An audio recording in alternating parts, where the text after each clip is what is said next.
హైదరాబాద్ పరిసరాల్లో అక్రమ నిర్మాణాలను కూల్చుతూ హైడ్రా దూసుకెళ్తుంది. అక్రమ నిర్మాణదారుల గుండెల్లో దడ పుట్టిస్తుంది. తాజాగా అమీన్పూర్లో నాన్ స్టాప్ గా 17 గంటల పాటు కూల్చివేతలు చేపట్టింది. రాత్రి 1 గంట వరకు కూల్చివేతలు కొనసాగాయి. పటేల్గూడలో 16 విల్లాలను కూల్చివేశారు. ఒక హాస్పిటల్, 2 అపార్ట్మెంట్లను అధికారులు నేలమట్టం చేశారు. రేవంత్ రెడ్డి ప్రభుత్వం హైడ్రాను ఏర్పాటు చేశాక డే అండ్ నైట్ ఆపరేషన్ ను నిర్వహించడం ఇదే తొలిసారి. చెరువులు, ప్రభుత్వ భూములు, అక్రమ నిర్మాణాలను కూల్చేస్తున్న హైడ్రా బుల్డోజర్లు కుక్కట్పల్లి నల్ల చెరువు, అమీన్పూర్లోని కిస్టారెడ్డిపేట, పటేల్గూడలో విజృంభించాయి. 2 రోజుల క్రితం డ్రోన్లతో సర్వే నిర్వహించిన అధికారులు అక్రమ భవనాలు, షెడ్లు నిర్మించిన వ్యక్తులకు నోటీసులు ఇచ్చి ఆదివారం లోపు ఖాళీ చేయకపోతే కూల్చేస్తామన్నారు. వారు స్పందించకపోవడంతో కుక్కట్పల్లి నల్ల చెరువు, అమీన్పూర్లోని ప్రభుత్వ భూముల్లో నిర్మాణమైన 25 విల్లాలు, బహుళ అంతస్తుల భవనాలు సహా 44 నిర్మాణాలను నేలమట్టం చేశారు. షెడ్లు, ఇతర నిర్మాణాల వద్ద వాటి యజమానులు లీజుకు తీసుకున్న వారు ఆందోళనకు దిగినప్పటికీ పోలీసులు వారిని ఇతర ప్రాంతాలకు తరలించారు. ఇళ్లను నిర్మించుకొని నివాసం ఉంటున్న వారి జోలికి హైడ్రా అధికారులు వెళ్లలేదు.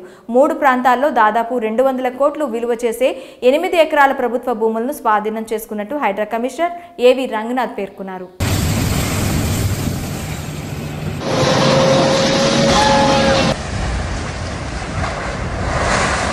హైడ్రా అధికారులు 3 బృందాలుగా విడిపోయి నల్ల చెరువు, కిస్టారెడ్డిపేట, పటేల్గూడకు ఉదయం 6 గంటలకు భారీ బందోబస్తుతో వెళ్లారు.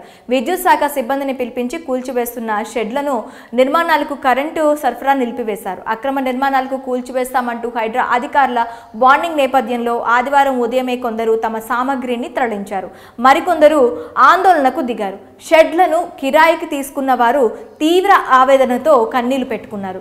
కొందరు జేసీబీలకు అడ్డుగా వెళ్లేందుకు ప్రయత్నించడంతో ఉద్రిక్త పరిస్థితులు ఏర్పడ్డాయి. హైడ్రా కూల్చివేతలతో తాము తీవ్రంగా నష్టపోయామని, ఇక ఆత్మహత్యలే తమకు దిక్కని పలువురు ఆవేదన వ్యక్తం చేశారు.